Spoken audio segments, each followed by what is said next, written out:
Hello and welcome to Sleepy Stories, a cozy corner where gentle bedtime stories and peaceful moments come together to help you drift off with ease. Tonight, we invite you to settle in for another comforting narrative, one crafted to help you unwind and find a sense of calm. But first, let's take a moment to prepare both body and mind for a soothing night's rest. Find a relaxed position, and with each slow inhale and gentle exhale, allow the day's cares to quietly slip away. It can be challenging to step away from the day's busyness, especially as bedtime nears. However, remember, the less we worry about falling asleep, the easier it is for our minds to release any lingering tension. Let the gentle rhythm of your breathing wash away any concerns and allow tonight's tale to guide you into a deeper state of relaxation. Now, settle in and let the tranquil atmosphere of sleepy stories surround you. Enjoy this story, and may your night be restful and restorative.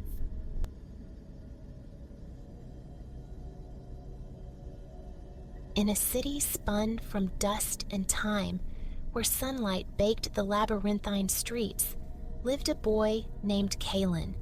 His days unfolded in a familiar cadence. Mornings surrendered to the drone of lessons at school, afternoons lost to the camaraderie of friends amidst the city's veins. Together, they charted the shadowed alleys, navigated the clamor of the markets, and kicked up clouds in the sun-drenched square with a worn leather ball.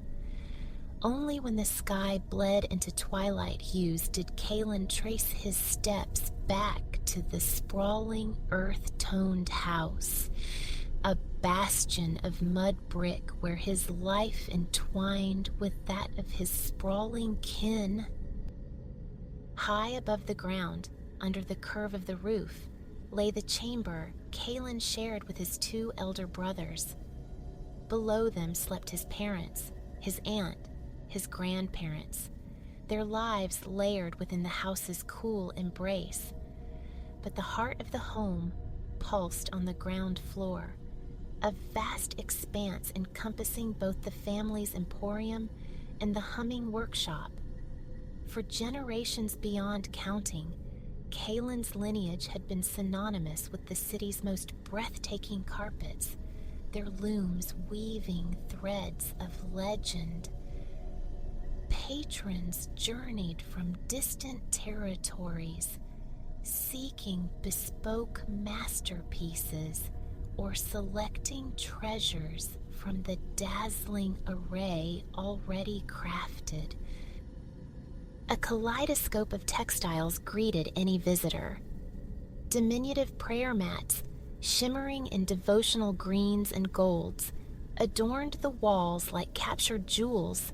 Scarlet expanses unfurled across the floor, their surfaces alive with intricate swirling motifs traced in metallic thread that caught the light. Tucked away in the deeper recesses, rolled tight like ancient scrolls, slumbered the monumental carpets, opulent, heavy, their sheer scale forbidding casual display. Unfurled, these giants revealed worlds within worlds, dazzling floral explosions, geometric patterns nesting inside patterns, a testament to meticulous artistry.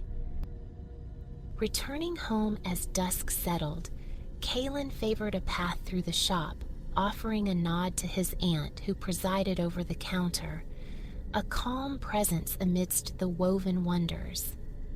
He moved through this gallery of textures and colors, a treasure trove he knew intimately, before parting the beaded curtain that guarded the workshop's entrance. The cool, playful cascade of the beads against his skin, the soft musical clatter they made, these sensations were a cherished threshold moment. Beyond the curtain lay the sanctum of creation. Here, his parents and elder brothers invariably sat, hunched over their looms, fingers flying. A profound concentration held them, an almost sacred focus that made Kaylin hesitate to intrude. He would often linger, a silent observer, marveling at the effortless dexterity born of years, the sheer alchemy transforming simple yarn into intricate beauty. Currently, their collective energy poured into two immense commissions, destined for a magnate in a neighboring metropolis, undertakings that would consume months. His parents commanded one towering vertical loom, his brothers the other. Cross-legged upon floor cushions they sat, their hands weaving through the taut warp threads with a fluid grace. It was less labor, more performance. Their fingers danced across the wool strands like musicians coaxing melodies from harp strings, mesmerizing Kaylin with their rhythmic elegance. He understood, from abortive attempts under the patient tutelage of parents, grandparents, and brothers, the profound difficulty of their craft. It demanded not just creativity and an unwavering eye for detail, but a peculiar nimbleness his own fingers lacked. Patience, too, was paramount, a virtue he struggled to cultivate at the loom. Kaylin had long since reconciled himself to a future unbound from the weaver's bench. His path lay elsewhere, though its destination remained fluid, shifting with the currents of his imagination. Some days, he envisioned himself a traveling merchant, astride a sturdy horse, traversing sun-scorched deserts and formidable mountain passes. Other times, the cosmos beckoned, promising a life spent charting stars, deciphering the universe's whispered secrets as an astronomer. Or perhaps a simpler contentment awaited, remaining here amidst the familiar scents of wool and dye, facilitating the passage of his family's exquisite creations into the world. That held its own appeal, staying rooted in the place and with the people he cherished.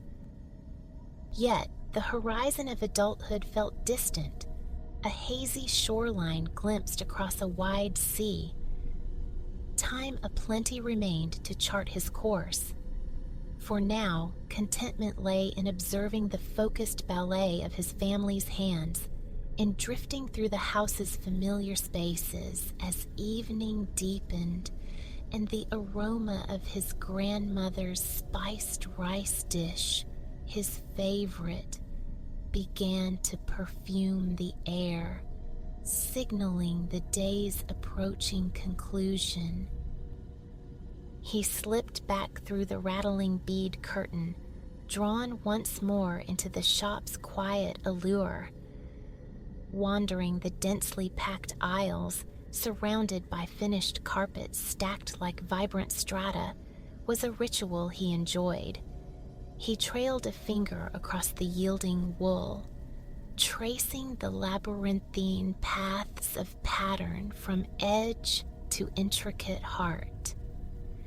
A peculiar calm settled over him as his fingertip followed a curving line, a journey inward. Touching the carpets, Kaylin sometimes perceived subtle distinctions beyond mere color or design. Logically, he knew the material was largely uniform. Sheep's wool, dyed with pigments coaxed from roots, berries, the earth itself. Yet, as his finger traversed the woven landscape, gliding from a field of crimson to one of indigo, from a stylized petal to a curling vine, a subtle shift occurred within him. A pleasant tremor, akin to a cool zephyr on a sweltering night, would ripple through his senses. These woven objects held a latent enchantment, a quiet magic. One piece, however, consistently snared his gaze. It hung against the back wall, a rectangle of commanding presence. Its plush field glowed a deep burgundy, yet it seemed to contain every conceivable hue: emerald, saffron, sapphire, amethyst. Threads of silver, gold, and nacreous white shimmered within the design, catching the ambient light like trapped moonbeams, lending an ethereal luminescence to the patterns. At its heart blossomed the tree of life, a magnificent golden entity, its myriad branches heavy with glistening fruit. Each of the four corners held a miniature garden, exquisitely detailed, enclosed by ornate walls. The true magic for Kaylin resided in their subtle variations. From afar, the composition radiated perfect symmetry. 4 identical gardens, each centered around an identical fountain. Closer inspection, however, revealed a hidden diversity. One garden whispered of fig orchards, another overflowed with the ruby jewels of pomegranate trees. The fauna shifted too. Goats gave way to hens, horses yielded to strutting peacocks. Even the depiction of grass varied. One corner boasted vertical blades of spun gold, while the garden below shimmered with silver waves reminiscent of a tranquil sea. In his younger years, Kaylin had lost hours before this carpet, captivated, hypnotized by its dense tapestry of detail. His eyes would journey from one miniature paradise to the next, pondering which he loved best, dreaming of a future where his own garden might boast fountains, peacocks, and pomegranates. Now, a little older, the gardens still held their allure, but his thoughts also turned to the hands that had brought them into existence. His great-grandmother. Family lore whispered that she had conceived and executed this marvel single-handedly, fueled by a dream, completing it in mere months. Kaylin had never known her, yet gazing upon her creation forged a palpable connection across the years. Though he lacked her innate gift, a quiet pride swelled within him, pride in belonging to a lineage capable of such transcendent beauty. Unlike its brethren, the garden carpet was never destined for sale. It was an heirloom beyond price. No amount of gold, offered by even the wealthiest supplicant, could pry it from the family's possession. Kaylin found solace in this permanence, knowing his favorite tapestry would always reside there, commanding its place of honor. He could return to it whenever he wished, lingering over every dream-spun thread, every miniature marvel. Later, cocooned in the profound quiet of the sleeping house, Kaylin found the carpet re-emerging in his mind's eye. Images from the day drifted lazily. The bleached expanse of the square where he'd talked with friends, the vibrant skeins of newly dyed wool drying like exotic blooms on the patio, and the woven perfection of the 4 gardens, each a glittering microcosm of paradise. Sleep remained elusive, yet weariness was absent. He lay contentedly, observing the slow parade of thoughts, a waking dream. The room breathed with the soft inhalations and exhalations of his brother's slumber, punctuated by the distant, lonely cry of a night bird. It felt as though he and the bird were the sole sentient beings stirring beneath the vast, indifferent moon.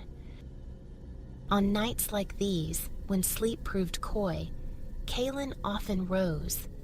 A quiet circuit of the house, a deep draft of cool air on the roof terrace. This ritual often cleared the mental cobwebs, paradoxically leaving him refreshed, yet more receptive to slumber.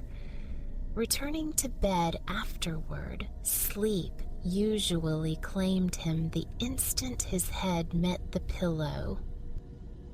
And so, after a spell of quiet wakefulness, he slipped from his bed.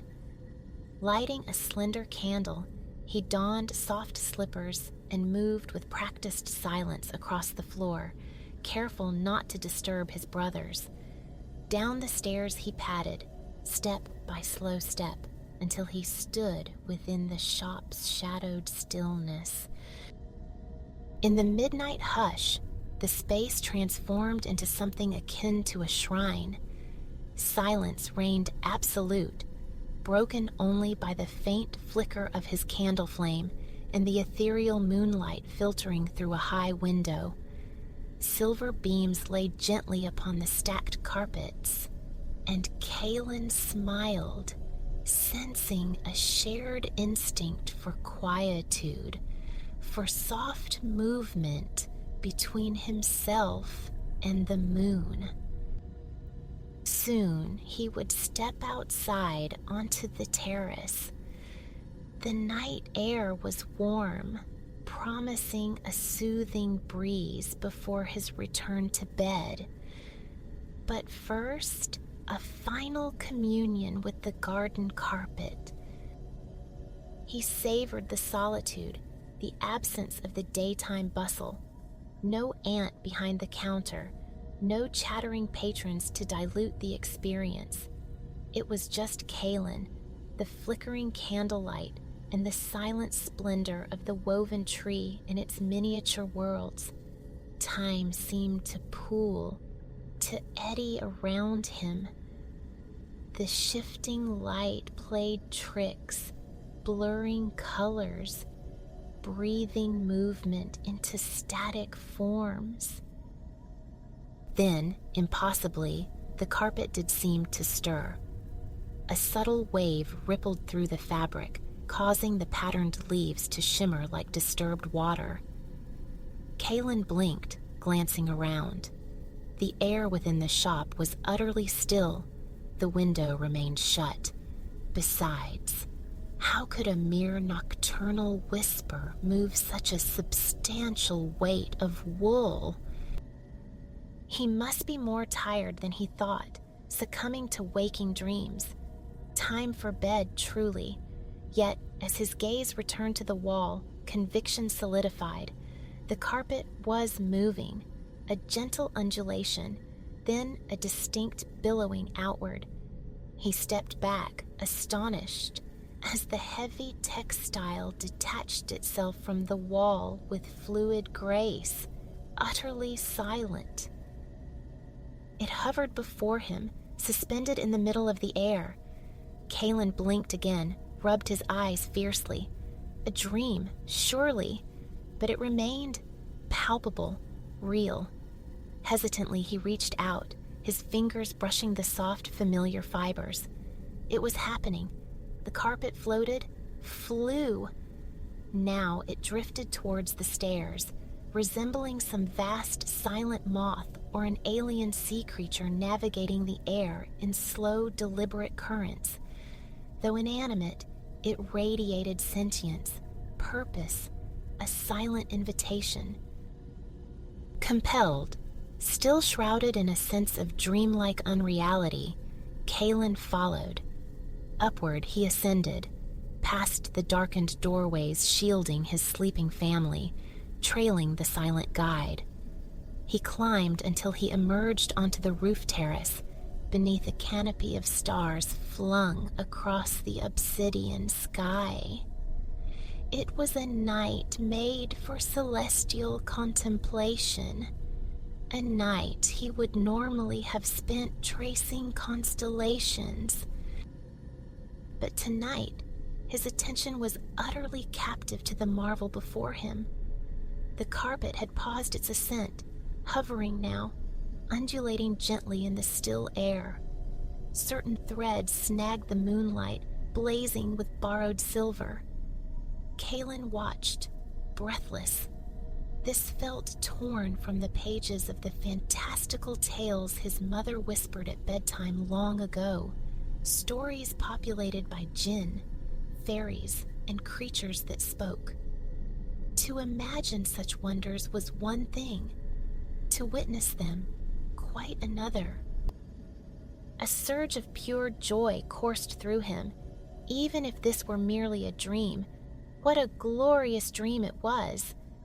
Yet the reality felt undeniable, and when the carpet unfurled itself expectantly before him on the cool tiles, Kaylin felt no hesitation.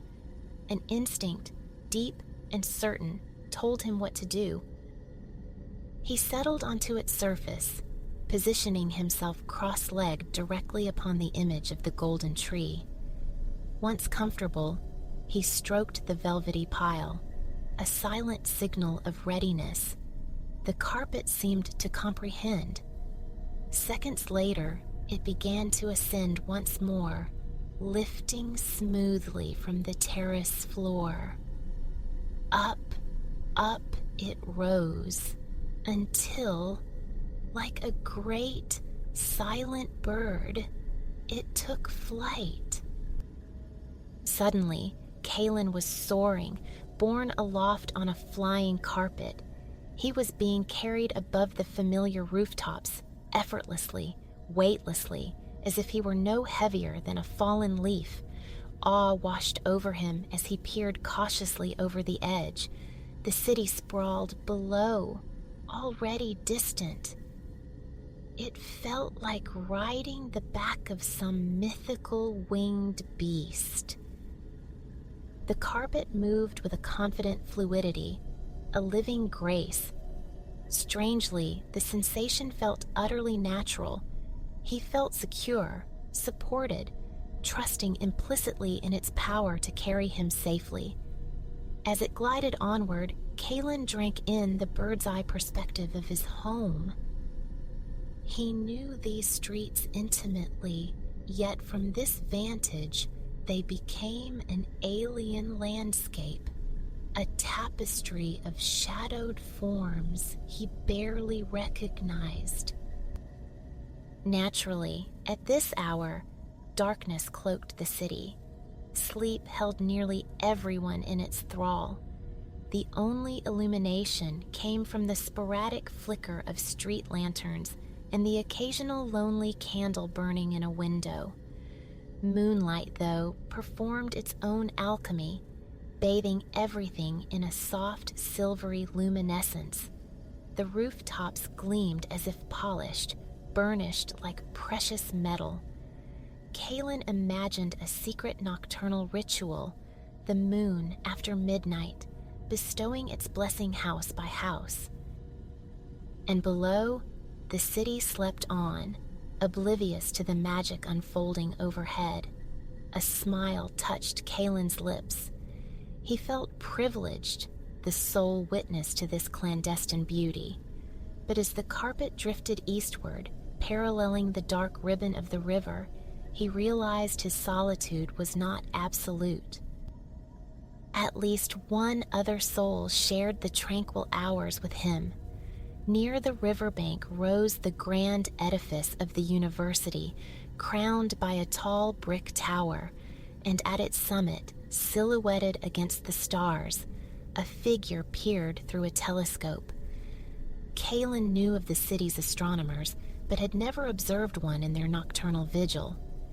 Flying closer, curiosity piqued, he leaned over the carpet's edge. To his surprise, the astronomer was young, not the wizened sage he'd somehow pictured, but an ordinary man, perhaps not much older than his own brothers. The stargazer was so engrossed that Kaylin initially thought he might pass unnoticed, but just then, the man stepped back from his instrument and looked up, directly at Kaylin and his impossible conveyance. Only a few meters of night air separated them. They stared, suspended in a moment of mutual, silent astonishment. Unsure how else to respond, Kaylin offered a shy wave. After a beat of stunned hesitation, the astronomer waved back, his expression a mirror of Kaylin's own wonder, likely questioning his senses, perhaps resolving to pack up his telescope and seek his bed. The carpet sailed onward, tracing the river's course. Feeling more at ease now, Kaylin decided to lie down. The plush wool felt as welcoming as his own mattress.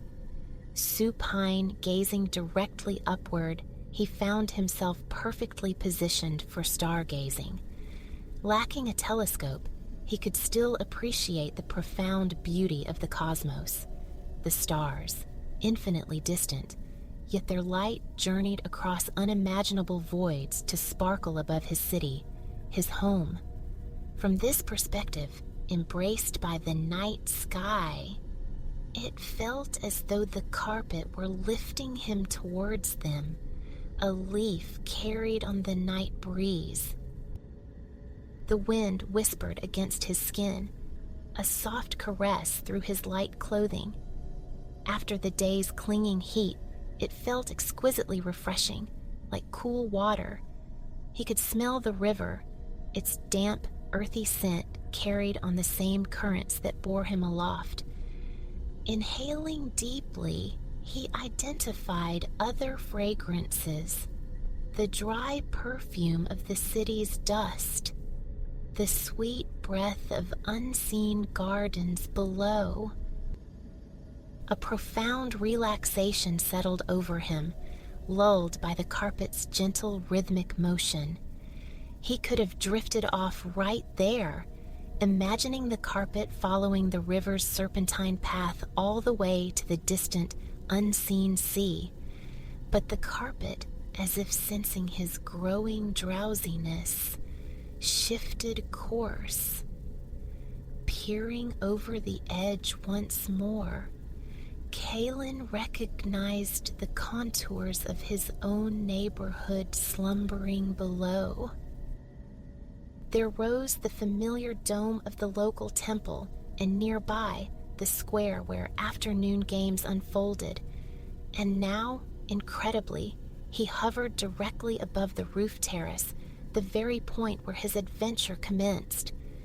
The carpet had brought him home. Its descent was as gentle, as imperceptible as its initial flight. He felt himself lowered with such softness that the landing was barely discernible. Stepping off onto the tiles, Kaylin turned towards the stairs leading down to his room. This time, the carpet followed, trailing him like a devoted, silent companion. As Kaylin climbed back into bed, the carpet settled onto the floor beside him. Perhaps it too felt the pull of fatigue after their journey. He mused. They were both ready for rest. As Kaylin burrowed into his pillow, adjusting the sheets for comfort, he noticed the carpet subtly shifting its position on the floor. Its patterned surface seemed to ripple, as if stirred by an invisible breath. Kaylin imagined it inhaling deeply, mirroring his own slow, calming breaths. In, then out. He closed his eyes. At last, sleep beckoned, insistent and welcome. Moments later, he drifted away, his dreams already weaving themselves from threads of wind and starlight and the lingering magic of his moonlit flight. In the nascent years of the 2nd century, when the world turned under the gaze of Imperator Aelius, his sanctuary lay nestled in the verdant folds of Tibur, a mere score of miles from Rome's clamor. Yet this sprawling estate breathed an air utterly distinct, a universe unto itself. Late spring draped the afternoon in warmth and sunlight as Aelius ambled through his cultivated Eden, a man in his prime, tall, dark curls framing a meticulously kept beard, yet clad not in imperial purple but in unassuming linen, his feet shod in well-worn sandals. The weight of governance, the meticulous oversight of architects reshaping the Pantheon's divine geometry back in the city, all shed like a heavy cloak upon arrival. Rome's frantic pulse faded here. The city's relentless thrum, though often invigorating, particularly when sculpting stone and space to his will, inevitably frayed his spirit. Tiber beckoned. A swift ride of mere hours dissolved the urban sprawl, transforming fleeting weekend escapes into languid weeks, stretching sometimes into months under the spell of rustic tranquility. He was just surrendering anew to Tibur's gentle cadence. Having arrived that morning and partaken of a robust midday meal, his customary circuit of the grounds commenced. Now, traversing an elegant expanse near the estate's edge, his shadow stretched beside that of Vesta, his devoted obsidian hound. This precinct, a favored haunt, masterfully wove human artistry with nature's grace. Paths flanked by flawless marble figures and murmuring fountains wound onward. Fragrant wisteria spilled violet cascades over weathered brick, while in the distance a long pool shimmered, capturing the sun's brilliance. Silence reigned, save for their soft tread and the fountain's liquid whisper. Then, pausing, Aelius attuned his ear. Birdsong emerged, the nearby chatter of sparrows at the fountain's lip, and fainter, more elusive melodies drifting from unseen choirs hidden within cypress spires and the broad canopies of umbrella pines. A profound sigh escaped him, laden with contentment. Here, returned once more, the knots of duty and disquiet loosened, dissolving like mist. The very air seemed to subtract years, lifting an invisible burden. Compared to Rome's ceaseless churn, Tiber unfolded as a sylvan idyll, serene, the atmosphere crisp and cool. Inhaling deeply, a smile touched his lips. Gratitude washed over him for this haven, not merely a residence, but a true sanctuary for the soul. This villa was the architecture of his own mind, a dream rendered in stone and water. He'd envisioned a retreat close to the capital, yet none extant satisfied. His ambition was grander, more personal, a microcosm of his ideal city. Working alongside his builders, he conjured an estate of staggering scale. Over 30 structures sprawled across grounds vaster than Pompeii itself. Countless pools reflected the sky. Fountains sang. Thermal baths steamed. Libraries stood beside temples. Grand pavilions opened onto courtyards. And crowning it all, a private domicile rested upon a man-made isle. No expense was curtailed in its creation. Floors gleamed with exotic marble, intricate tesserae of glass and ivory, forming complex geometries. Walls bore polished stone veneers or vibrant frescoes, while dazzling mosaics animated rooms with myths, beasts, and birds. While echoing the opulence expected of emperors, his Palatine residence in Rome was no less lavish. This country estate bore the indelible signature of Aelius's singular vision. He hadn't merely commissioned, he had conceived, deeply involved in shaping structures and selecting every element. His aim transcended mere luxury. He sought to build a place that narrated his existence, his passions. Years spent traversing the vast Roman territories, lands later known as Britain, Greece, Anatolia, Persia, North Africa, had etched themselves onto his soul. These journeys, often imperial necessities, were fueled also by an innate wanderlust. Verdant northern fields, stark southern deserts, memories cherished and potent. Consequently, the villa became a tapestry of styles, fundamentally Roman in its elegant layout, yet punctuated by echoes of distant shores. He now approached a section where these diverse currents converged. A long, man-made channel stretched before him, bordered by stone colonnades and graceful arches. Along its length stood majestic sculptures, gods of Rome rendered in vibrant marble, interspersed with a solemn procession of Greek caryatids, draped female figures bearing the weight of the entablature above. A smile touched Aelius's lips. The vista always evoked a profound satisfaction. Its harmonious symmetry, the intended fusion of Hellenic, Roman, and Egyptian aesthetics, felt perfectly realized. This waterway represented a tributary of the distant Nile, culminating in a shell-like grotto at its terminus. More than mere ornament, this cavern served as a shrine to Serapis, the syncretic deity bridging Egypt and the Greco-Roman world.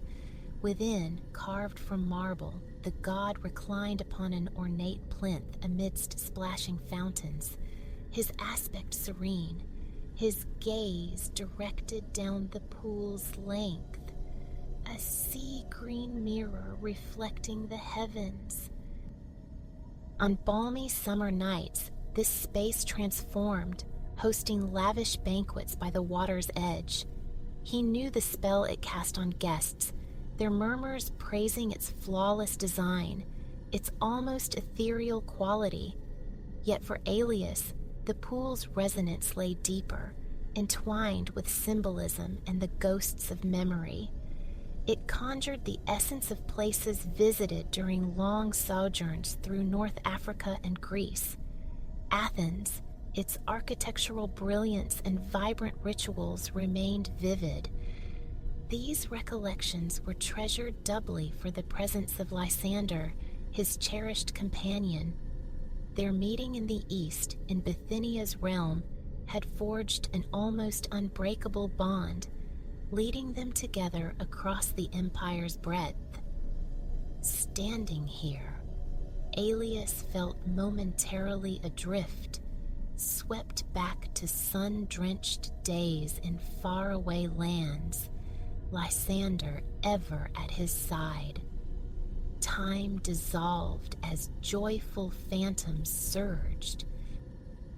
Reaching the grotto's end, he paused, his gaze lost in the water's shimmering dance of light and reflected stone.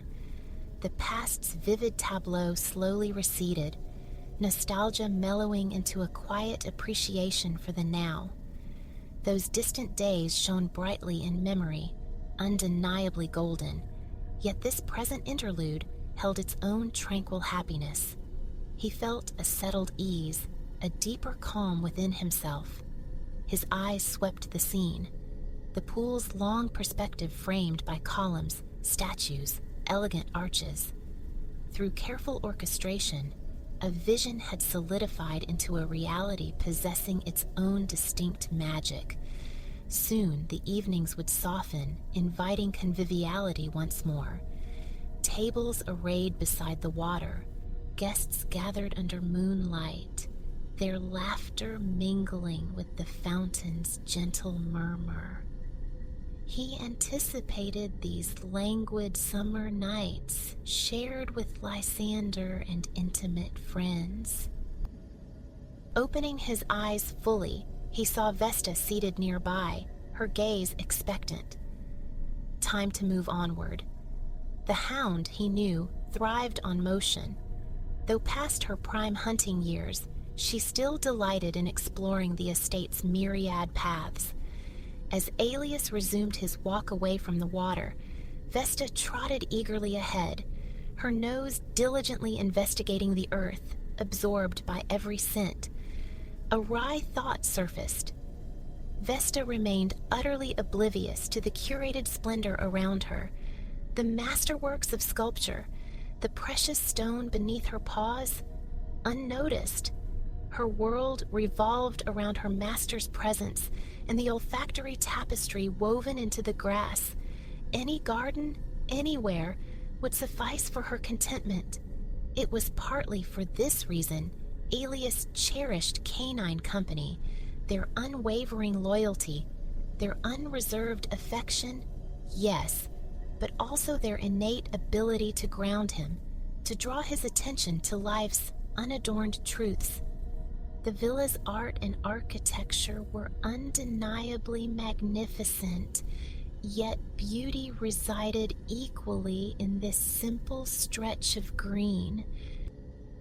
He inhaled deeply, drawing in the rich perfume of newly scythed grass. If his senses lacked Vesta's keenness, this aroma alone was profound. Redolent of spring, it simultaneously whispered of the approaching summer. These liminal moments, spring yielding to summer, summer burnishing into autumn, held a particular poignancy. As he mused, absorbing the garden's scents, that familiar sweet nostalgia returned, tinged now with a subtle melancholy. Perhaps, in some unvoiced recess of his mind, it stemmed from the keen awareness of time's relentless passage, seemingly accelerating with age. It felt like only yesterday he'd marked this same seasonal shift, yet a full year had wheeled around. Next spring, the same surprise would likely greet him. He recalled the poet Virgil's stark line, "Fugit irreparabile tempus." Irretrievable time escapes, a phrase condensed by common parlance into tempus fugit, time flies. When he first met those words as a youth immersed in literature, they had struck no particular chord. Indeed, his younger self might have scoffed. Adolescence stretched before him then, an expanse of seemingly infinite days. But the poet's wisdom proved true. Since then, time had indeed taken flight. Ascending to the imperial throne marked a distinct acceleration, the years whirling past ever faster. Perhaps, Aelius mused, this was testament to a life lived fully, densely packed with purpose and experience. Yet, the recognition also served as a gentle imperative to decelerate, to savor instants like this one. Proceeding along the path, Aelius deliberately moderated his stride.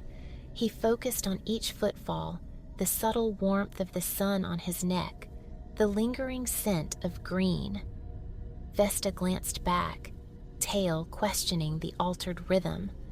A fond pat on her head acknowledged her impatience, and he quickened his steps slightly as they navigated towards the residential heart of the estate.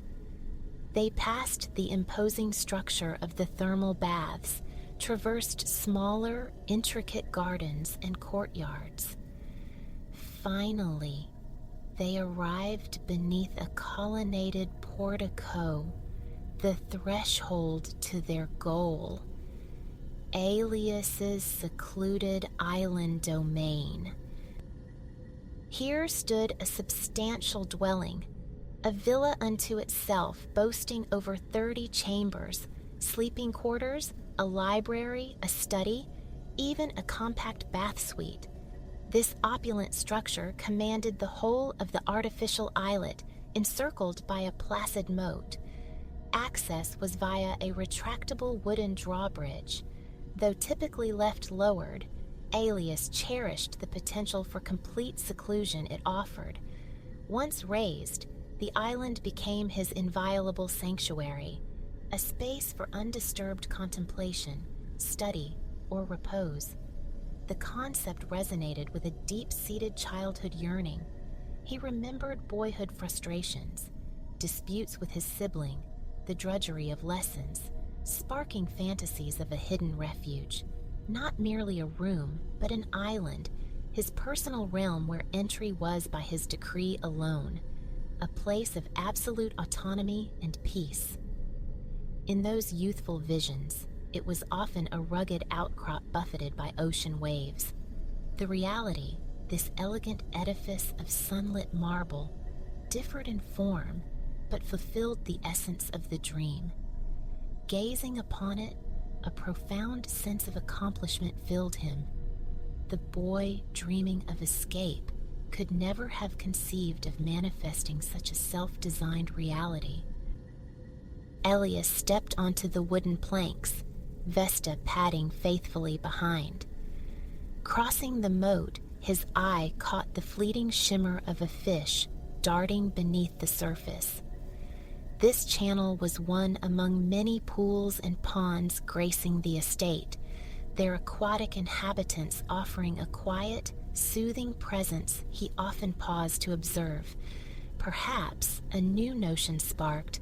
His next endeavor could be an indoor piscina, an aquarium filled with the most dazzlingly hued fish.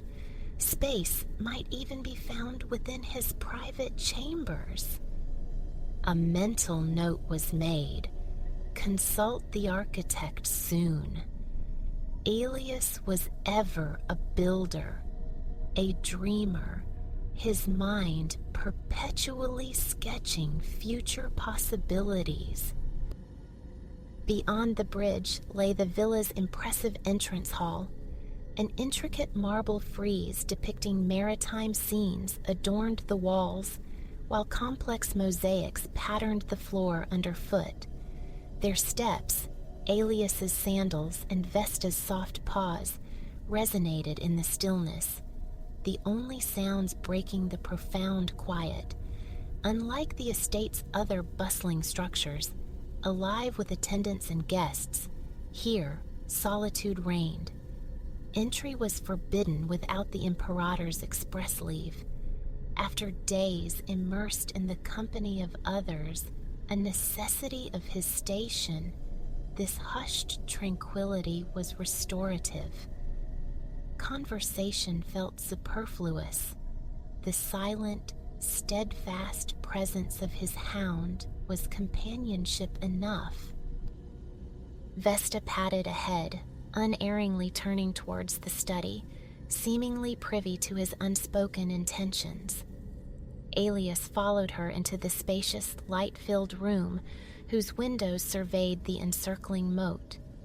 This was his sanctum for pursuits divorced from imperial duty, reading, composing verse, delving into philosophy, sketching architectural concepts, or sometimes simply gazing outward, lost in reminiscence or reverie. He entered meaning to apply himself, perhaps to draft ideas for the fish pool, but instead found himself drawn to the couch by the window. Reclining, his thoughts drifted, inevitably circling back to past journeys. The tour of southern Greece with Lysander surfaced, overseeing the meticulous renewal of ancient sanctuaries. Closing his eyes, the scenes remained sharp, immediate. A yearning arose to revisit those lands, or perhaps venture further still towards the empire's distant horizons. Throughout his life, such waves of wanderlust had periodically swept over him, yet age had brought a counterweight, an ability to anchor himself firmly in the present. Future expeditions held their allure, but patience had tempered the urgency. For now, contentment resided right here. Opening his eyes, he saw Vesta had claimed her customary place in the corner, curled upon a soft, threadbare carpet. This worn rug, perhaps the sole object in the entire villa showing its age, was one Alias had deliberately refrained from replacing. It was Vesta's anchor, her immediate destination upon entering, where she would settle and dream away the afternoon. Watching Vesta's peaceful slumber, a congruent drowsiness began to weigh upon Alias. The week's exertions, compounded by the garden stroll's pleasant languor, invited rest. With no pressing demands, why resist? Another simple indulgence granted by advancing years, he mused with an inward smile. An afternoon nap. Adjusting the cushions on the couch, he lay back, letting his eyelids fall shut. A slow, deliberate breath drawn deep seemed to still both body and mind. The chamber was cool, hushed, save for the faint, rhythmic cadence of the dog's soft snores and his own deepening respiration. Thoughts of villa and voyages blurred, dissolving into the quietude. Imperator Alias drifted, crossing the threshold into that other inviolable sanctuary, the boundless territory of sleep.